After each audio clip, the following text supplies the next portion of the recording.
Welcome to Wrong Time Watch. My name is Kevin, and today we're looking at the VanBanner watches LEA. Model number for this one is VBLE112. There's another one that looks similar to this, but it has the patinaed case, which is a very cool look. And then there's, I think, 4 other colorways in addition to this one. And there's 2 that have a full dial. The dial's all the same color, I should say. This one here is matte green and black. So I'll leave a link in the description to the website. Go check it out. I actually bought this watch myself. I wanted to see how it looked.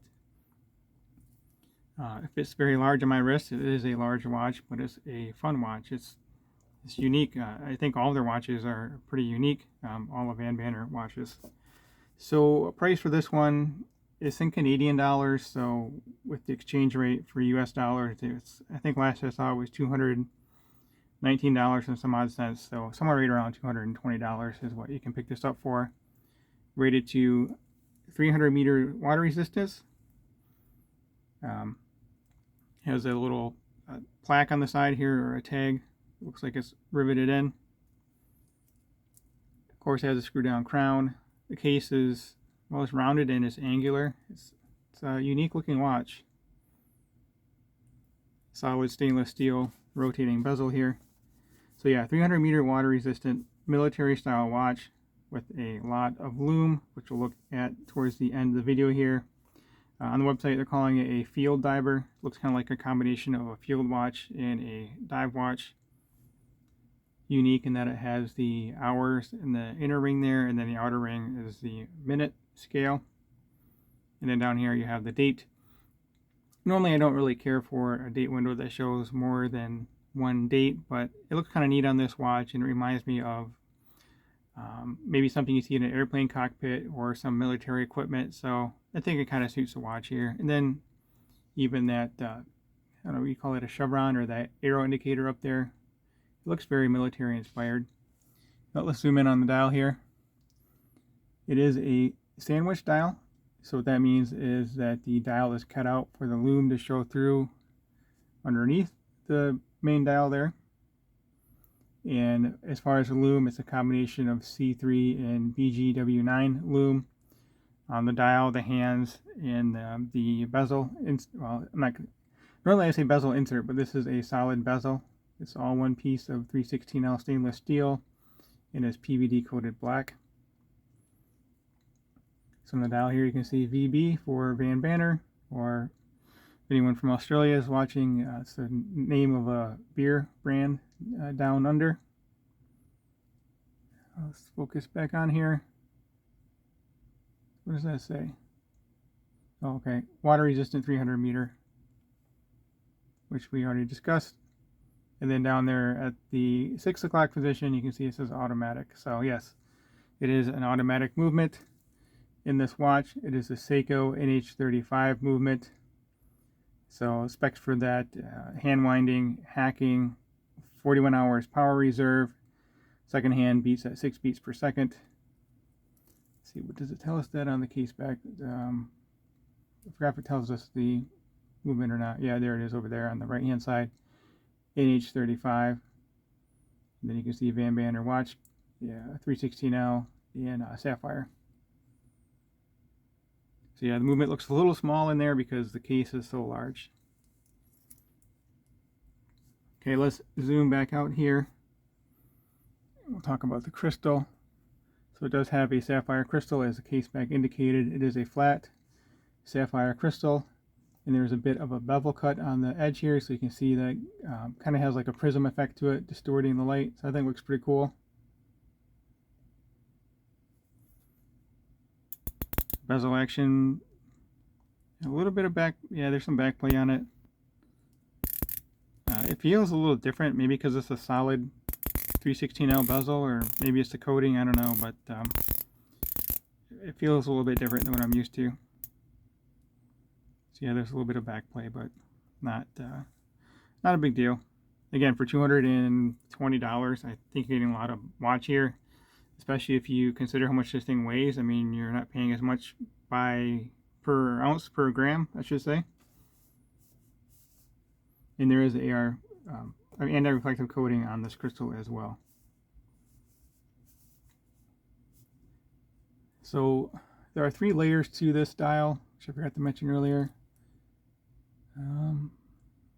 You have the outer ring, you have the main dial there, and then perhaps the date wheel. I'm not sure what the 3 layers are there, but if you know, let me know in the comments. There's a lot of hash marks on this thing all the way around here too.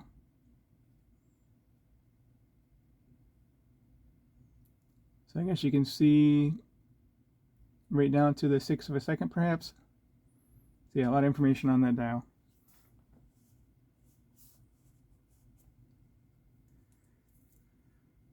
So I think I've covered everything I wanted to cover as far as the specs. The bracelets, it comes with this black mesh bracelet, and then you can see this LEA here on the bracelet, and you can feel the difference between the PVD coating versus the stainless steel there.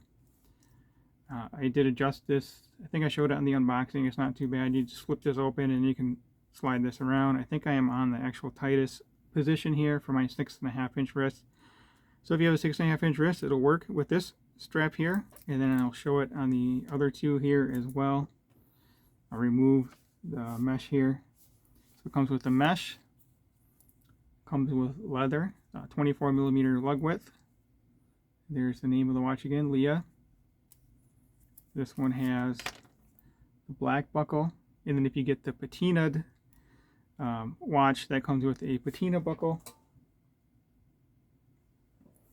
And this watch and the other one I mentioned with the very similar look, but then with the patina case, they come with this canvas NATO strap, and from what I can tell, the other colorways don't come with the canvas NATO strap. So I think this will look good on the watch. We'll put this on in a moment after we discuss the dimensions. Then I'll show it on wrist.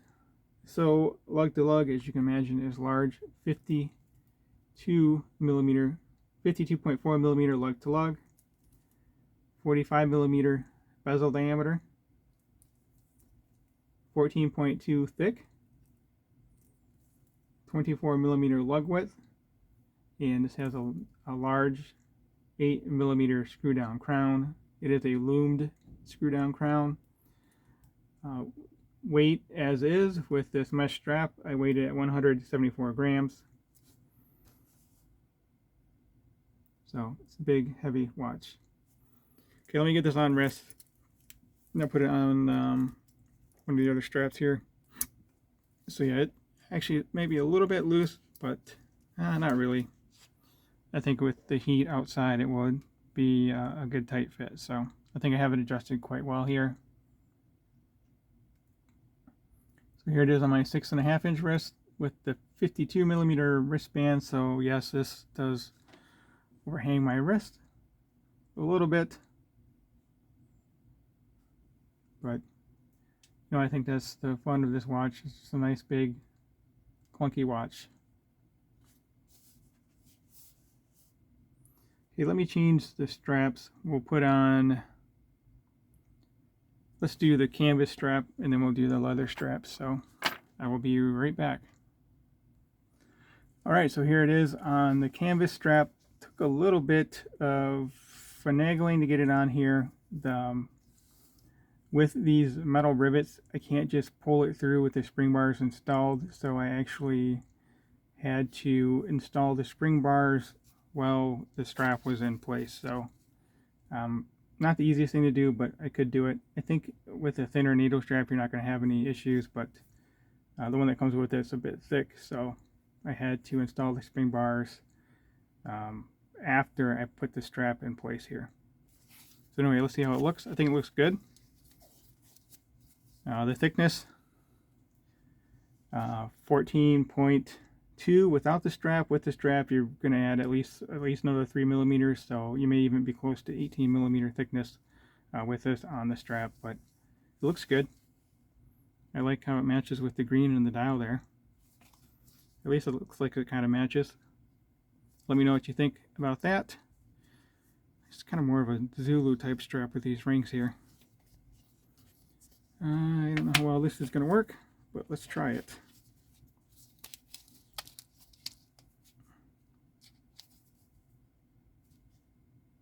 Yeah, okay, so we gotta go back through this way. And then down, or whatever, however you want to do it. I don't know, we'll just leave it hanging out there, I guess. It's a thick strap, so I don't know what you would do with that. But there you go. Can do some damage with this watch on wrist, that's for sure. Okay, now I'll put it on the leather straps, and then we'll check out the loom after this. Really like the way this looks on the leather. The leather kind of reminds me of the old leather bomber jackets from, I don't know what, World War II, I guess, maybe. But yeah, this looks cool. I like it on the leather strap. Also, I realized I forgot to show it next to my SKX, so let's show the size difference here. The thicknesses are pretty similar, but as far as the size, this thing definitely dwarfs the SKX. Makes it look a little small, which most watches do not. So yeah, there's a quick look at that. Okay, let's get this. Actually, no, I have my tuna here. This is a large watch. The tuna is actually larger than this one in the diameter dimension, but lug to lug, this one is larger. The tuna is thicker though. Okay, let's get this one on wrist. Not really a fan of 24mm lug width, but it suits this watch. Probably could go tighter one more position maybe. So there we go.